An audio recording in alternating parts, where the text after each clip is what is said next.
നമസ്കാരം, മലയാളി വാർത്ത ഇൻസൈഡിലേക്ക് സ്വാഗതം. പിണറായിയും ഗോവിന്ദനും പോയി തൊലയട്ടെ. പി ജയരാജൻ പാർട്ടി സെക്രട്ടറി ആകണം. ഇനിയും വെട്ടി നിരത്താനാണ് ഭാവമെങ്കിൽ പുറം പൊളിയുന്ന അടി കിട്ടും. പി ജെ തിരിച്ചു വരണം, CPM-നെ രക്ഷിക്കണം.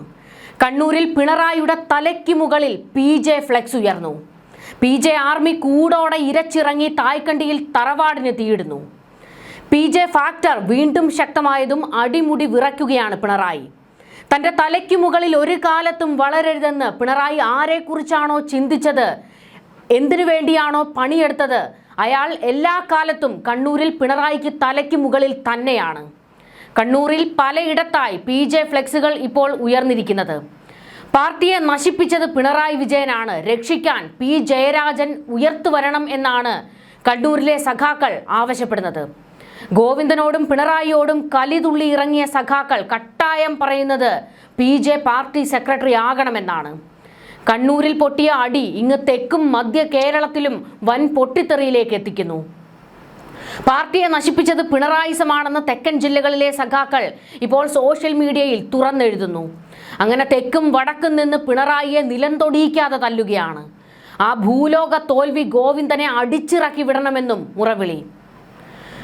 ഭരണ തുടർച്ചാ മോഹങ്ങൾ തകർന്നടിയുകയും LDF കേവലം 35 സീറ്റുകളിലേക്ക് ഒതുങ്ങുകയും ചെയ്ത സാഹചര്യത്തിൽ പാർട്ടിയെ അടിത്തട്ടിൽ നിന്ന് തിരുത്താൻ പി ജയരാജൻ എത്തണമെന്ന വികാരം അണികൾക്കിടയിൽ പടരുകയാണ്. പരാജയ ഭാരത്താൽ ഔദ്യോഗിക നേതൃത്വം പ്രതിരോധത്തിലായതോടെ കണ്ണൂർ കേന്ദ്രീകരിച്ച് വലിയൊരു പടയൊരുക്കം തന്നെ ആരംഭിച്ചതായിട്ടാണ് സൂചന. സംസ്ഥാന സെക്രട്ടറി MV ഗോവിന്ദനെ പദവിയിൽ നിന്ന് മാറ്റണമെന്ന ആവശ്യം കണ്ണൂരിലെ പാർട്ടി ഗ്രാമങ്ങളിൽ നിന്ന് തന്നെ ഉയർന്നു കഴിഞ്ഞു. സെക്രട്ടറി എന്ന നിലയിൽ സംഘടനാപരമായ പരാജയമാണ് ഉണ്ടായതെന്നും സ്വന്തം തട്ടകത്തിൽ പോലും വോട്ട് ചോർച്ച തടയാൻ ഗോവിന്ദന് കഴിഞ്ഞില്ലെന്നും ഒരു വിഭാഗം പ്രവർത്തകർ ആരോപിക്കുന്നു. ഗോവിന്ദന്റെ ശൈലിയും പരാജയത്തിനാക്കം കൂട്ടിയെന്ന വിമർശനം സംസ്ഥാന സെക്രട്ടേറിയറ്റിലും വലിയ ചർച്ചയായി മാറുകയാണ്. 10 വർഷത്തെ ഭരണം കൊണ്ട് പാർട്ടിക്ക് റീത്ത് വെച്ച നേതാവെന്ന പേര് പിണറായിക്ക് സ്വന്തം. കണ്ണൂരിലെ പ്രവർത്തകരെ തലപൊക്കി നോക്കാൻ കഴിയാത്ത നാണക്കേടിലാണ് പിണറായി വിജയൻ.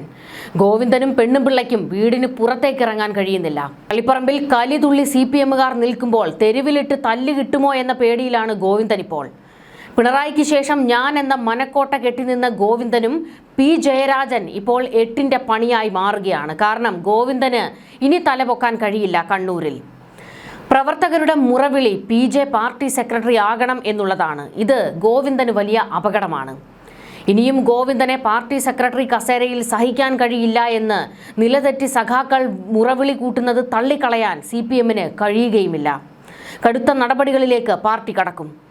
ഇതുവരെ പി ജെ ഗ്രൂപ്പിനെ ഒതുക്കിയതുപോലെ ഇനി നടക്കില്ല.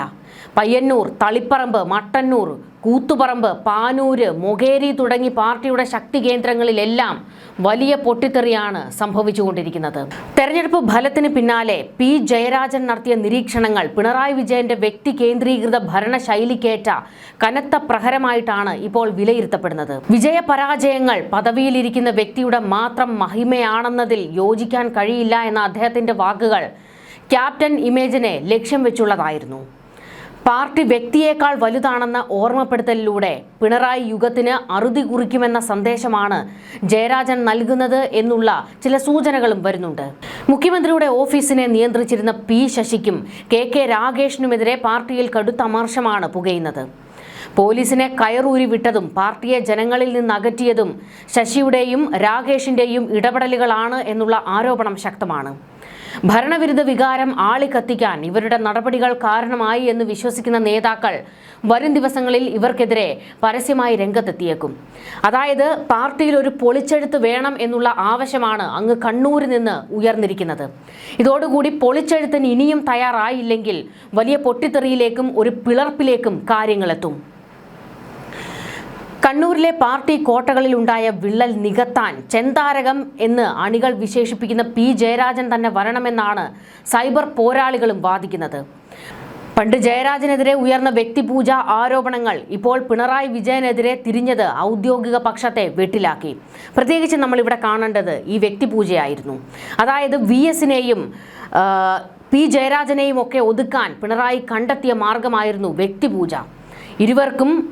ഇരുവരെയും ഒരു ബിംബമായി പാർട്ടിക്കാർ ആഘോഷിക്കുന്നു. പാർട്ടിക്ക് മുകളിൽ ഇവർ ആരും വളരണ്ട എന്നായിരുന്നു പിണറായി പോലും പറഞ്ഞത്. പക്ഷെ പിന്നീട് ഈ 10 വർഷക്കാലം കേരളത്തിൽ എന്താണ് സംഭവിച്ചത്? പിണറായി എന്ന് മാത്രം ഒരു ബിംബത്തെ ഉണ്ടാക്കിയെടുക്കുകയായിരുന്നില്ലേ? പിണറായി PR വർക്കുകാരെ വരെ ഇറക്കിയായിരുന്നു സ്വന്തം മഹിമ വാഴ്ത്തിപ്പാടാൻ നിന്നത്. ലക്ഷങ്ങളായിരുന്നല്ലോ PR വർക്കിന് വേണ്ടി പൊടിച്ചത്. ഈ പിണറായിയാണ് പണ്ട് VS അച്യുതാനന്ദനും P ജയരാജനും ആർമി കൂടുന്നു, അവരുടെ ഫാൻസ് പേജുകൾ കൂടുന്നു, അതുകൊണ്ട് പാർട്ടിക്ക് മുകളിൽ വളരുന്ന ഇവരെ അംഗീകരിക്കാൻ കഴിയില്ല എന്നൊക്കെ പറഞ്ഞ് വെട്ടി ഒതുക്കിയത്. ആ നടപടി ഇന്നിപ്പോൾ പിണറായിക്ക് തന്നെ 8ന്റെ പണിയാകുകയാണ്. അടിത്തട്ടിലെ പ്രവർത്തകർക്ക് സ്വീകാര്യനായ ഒരു നേതാവ് പാർട്ടിയെ നയിച്ചില്ലെങ്കിൽ ഇനിയൊരു തിരിച്ചുവരവ് അസാധ്യമാണ് എന്ന ബോധ്യം അണികൾക്കുണ്ട്. തിരുത്തൽ നടപടികൾക്കായി P ജയരാജൻ മുന്നിട്ടിറങ്ങുമ്പോൾ അത് പിണറായി പക്ഷത്തിന് വലിയ വെല്ലുവിളിയാകും.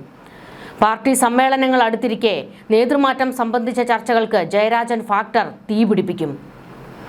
കേരളത്തിലെ CPM-നെ പ്രതിസന്ധിയിൽ നിന്ന് രക്ഷിക്കാൻ ചെന്താരകം ഉദിക്കുമോ എന്നാണ് രാഷ്ട്രീയ കേരളവും ഉറ്റുനോക്കുന്നത്.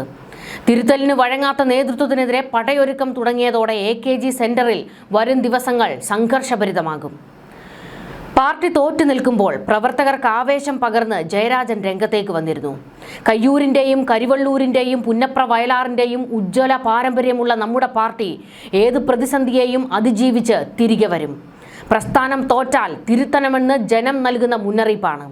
തിരുത്തേണ്ടതിനെ തിരുത്തണമെന്ന് P ജയരാജൻ പറഞ്ഞ ആ വാക്ക് പ്രവർത്തകരിൽ ആത്മവിശ്വാസം നിറയ്ക്കുന്നുണ്ട്. പിണറായിക്കുള്ള അടികൂടിയാണ്. ഇവിടെയാണ് ഒരു കമ്മ്യൂണിസ്റ്റുകാരനും പിണറായി അടിമയും തമ്മിലുള്ള വ്യത്യാസം നമ്മൾ കാണേണ്ടത്. കഴിഞ്ഞ ദിവസം M സ്വരാജ് തോൽവിയിൽ പ്രതികരിച്ചത് എങ്ങനെയായിരുന്നു? അനർഹമായ ഒരു പരാജയം, കനത്ത പരാജയമാണ് LDF-ന് ഉണ്ടായിരിക്കുന്നത്. UDF മികച്ച വിജയം നേടാനായി. LDF പരാജയപ്പെടാൻ പാടില്ലായിരുന്നു. LDF ഭരണത്തിൽ സമഗ്രമായ മുന്നേറ്റമാണ് നാടിനുണ്ടായത്. എതിരാളികൾ പോലും ഇക്കാര്യം സമ്മതിക്കും. എന്നിട്ടും തെരഞ്ഞെടുപ്പിൽ പരാജയപ്പെട്ടു. ഇത് അനർഹമായ പരാജയമെന്നല്ലാതെ മറ്റൊന്നുമല്ല. 2 തവണ ഇവർ ഭരിച്ചല്ലോ, ഇനി ഒരു തവണ അവർ ഭരിക്കട്ടെ എന്ന തികച്ചും ഉദാസീനവും അരാഷ്ട്രീയവുമായ ചിന്ത വോട്ടർമാരെ സ്വാധീനിച്ചിട്ടുണ്ടാകാം. 10 കൊല്ലം മുൻപുള്ള കേരളം പലരും മറന്നുപോയിട്ടുണ്ടാകാം. ഇപ്പോഴും ധാർഷ്ട്യത്തിന്റെ കൊമ്പൊടിഞ്ഞിട്ടില്ല. അതായത് സ്വരാജിന്റെ ആ വാക്കിൽ നിറയുന്നത് ആ ധാർഷ്ട്യം തന്നെയാണ്. അനർഹമായ തോൽവി എന്നൊക്കെ പറയാൻ ലേശം ഉളുപ്പുണ്ടോ സ്വരാജെ നിങ്ങൾക്ക്? കയ്യിലിരിപ്പിന് ജനങ്ങളും സഖാക്കളും ചേർന്ന് തന്ന ഒന്നാം തരം അടിയാണിത്. ഇപ്പോഴും നിങ്ങൾക്കത് മനസ്സിലായിട്ടില്ലെങ്കിൽ കിട്ടാൻ പോകുന്ന അടിയുടെ ചൂട് ഇതിലും വലുതായിരിക്കും. ഓർക്കുക, ജനാധിപത്യത്തിനോ ജനങ്ങൾക്കോ മുകളിൽ കയറി കളിച്ചാൽ ഇങ്ങനെയായിരിക്കും തിരിച്ചടി കിട്ടുക. പാർട്ടിയേക്കാൾ വലുത് ഞാനാണ്, രാജാവ് ഞാൻ തന്നെയാണ് എന്ന് അഹങ്കരിച്ചതിന് ചോദിച്ചു മേടിച്ചാടി. സ്വരാജിനും ആ ബോധം വന്നു കാണില്ല. പക്ഷേ ജയരാജൻ ആ ബോധ്യമുള്ളത് കൊണ്ടാണ് അദ്ദേഹം പിണറായിക്കിട്ട് തന്നെ താങ്ങിയത്. കേരളത്തിലെ നിയമസഭാ തെരഞ്ഞെടുപ്പ് പരാജയം CPIM-നെ സംബന്ധിച്ച് ഒന്നിൻ്റെയും അവസാനമല്ലെന്നും ആശയപരമായ കരുത്തോടെ പ്രസ്ഥാനം മുന്നോട്ടു പോകുമെന്നും CPIM നേതാവ് P ജയരാജൻ പ്രതികരിച്ചത്. പാർലമെന്റിലും നിയമസഭയ്ക്കകത്തും പാർട്ടി നടത്തുന്ന ഇടപെടലുകൾ പ്രഖ്യാപിതമായ പുറത്തുള്ള സമരങ്ങളിലെ നിലപാടുകളുമായി ബന്ധപ്പെട്ടതാണെന്നും ജയരാജൻ പറഞ്ഞു. കമ്മ്യൂണിസ്റ്റ് പ്രസ്ഥാനത്തിന് സമര പോരാട്ടങ്ങളുടെ ത്യാഗഭരിതമായ ചരിത്രമുണ്ട്. ആ സമര പോരാട്ടം ഏറ്റവും ഒടുവിൽ നോയിഡയിൽ ഉൾപ്പെടെ ഈയിടെ നടന്ന തൊഴിലാളി പ്രക്ഷോഭങ്ങളിലൂടെ വ്യക്തമായതാണ്. മോദി സർക്കാർ ഇന്ത്യൻ കാർഷിക മേഖല കോർപ്പറേറ്റുകൾക്ക് തീരെഴുതി കൊടുക്കാൻ ശ്രമിച്ചപ്പോൾ അതിനെ ഇന്ത്യയിലെ കർഷകർ ചെറുത്തു തോൽപ്പിച്ചത് ഇടതുപക്ഷത്തിന് പാർലമെന്റിലുള്ള അംഗബലം കൊണ്ടല്ല എന്ന് തിരിച്ചറിയണം. ഉത്തരേന്ത്യയിലെ കർഷകരുടെ ഐതിഹാസികമായ സമരത്തെ തുടർന്ന് ഇന്ത്യയിലെ ശതകോടീശ്വരന്മാരുടെ പാർലമെന്റിന് ഈ 3 ബില്ലും പിൻവലിക്കേണ്ടി വന്നു എന്നും ജയരാജൻ ഓർമ്മിപ്പിച്ചു. 5 സംസ്ഥാന നിയമസഭകളിലേക്ക് നടന്ന തെരഞ്ഞെടുപ്പ് ഫലം ഈ പശ്ചാത്തലത്തിലാണ് വിലയിരുത്തേണ്ടത്. കേരളം, തമിഴ്നാട്, പശ്ചിമ ബംഗാൾ എന്നീ സംസ്ഥാനങ്ങളിലെ ഭരണകക്ഷികൾ പരാജയപ്പെട്ടു. ഈ 3 സർക്കാരുകൾ പൊതുവിൽ കേന്ദ്ര BJP ഗവൺമെന്റിനെതിരെ ഉറച്ച നിലപാടുകൾ സ്വീകരിക്കുന്നവരായിരുന്നു. അസമിലും പുതുച്ചേരിയിലും BJPക്ക് ഭരണ തുടർച്ച ലഭിച്ചു. മൊത്തത്തിൽ വലതുപക്ഷ ശക്തികൾക്കാണ് മുന്നേറ്റമുണ്ടായത്. കേരളത്തിലാണെങ്കിൽ ഇടതുപക്ഷത്തെ തോൽപ്പിച്ച് വലതുപക്ഷം നേടിയ വിജയത്തിന്റെ പ്രധാന ഗുണഭോക്താക്കൾ കോൺഗ്രസും ലീഗുമായി. 10 വർഷത്തെ ഇടതുപക്ഷ ഭരണം നടത്തിയ ക്ഷേമ വികസന നേട്ടങ്ങളെക്കാൾ വലതുപക്ഷം നടത്തിയ കൊണ്ടുപിടിച്ച പ്രചാരണങ്ങളാണ് ഒരു വിഭാഗം ജനങ്ങളെ UDF പക്ഷത്തേക്ക് എത്തിച്ചത്. കഴിഞ്ഞ കുറെ കാലമായി കേരളത്തിൽ അധികാരത്തിന് വെളിയിൽ നിൽക്കേണ്ടി വന്ന വലതുപക്ഷത്തിന് അധികാരം തിരിച്ചുപിടിക്കാനായി. അതിനാൽ കേരളത്തിന്റെ വലതുപക്ഷവൽക്കരണത്തിനെതിരായ തീക്ഷ്ണമായ സമരങ്ങൾ ഇടതുപക്ഷം ഏറ്റെടുക്കേണ്ടതുണ്ടെന്നും ജയരാജൻ പറഞ്ഞു. കേരളത്തിന്റെ വലതുപക്ഷവൽക്കരണത്തിന്റെ അപകടകരമായ മറ്റൊരു തലം BJP നേടിയ 3 നിയമസഭാ സീറ്റുകളാണെന്നും ജയരാജൻ ഓർമ്മിപ്പിച്ചു. അരനൂറ്റാണ്ടുകാലം അധികമായി RSS സമൂഹത്തിൽ നുഴഞ്ഞു കയറാൻ പല വിധത്തിൽ പരിശ്രമിക്കുകയുണ്ടായി. ഇത്തരം പരിശ്രമങ്ങൾക്ക് തടസ്സം കമ്മ്യൂണിസ്റ്റുകാരാണെന്ന അവരുടെ ബോധ്യത്തെ അടിസ്ഥാനപ്പെടുത്തി ആശയപരവും കായികവുമായി അഴിച്ചുവിട്ട ആക്രമണങ്ങളെല്ലാം CPIM-നെതിരായിരുന്നു. കേരളത്തിലെ 13 ജില്ലകളിലായി 215 പാർട്ടി പ്രവർത്തകരുടെ രക്തസാക്ഷിത്വം അതിന്റെ ഫലമായിരുന്നു.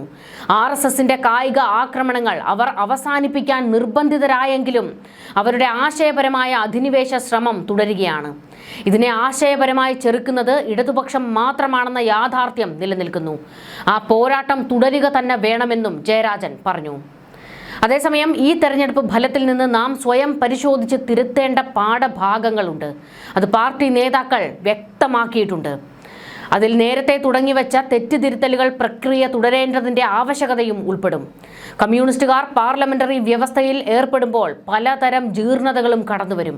അത്തരം ജീർണതകൾ ചർച്ച ചെയ്ത് തിരുത്താതിരുന്നാൽ ജനങ്ങൾക്കിടയിൽ പാർട്ടിയെക്കുറിച്ചുള്ള വിശ്വാസ്യതയ്ക്ക് മങ്ങലേൽക്കും.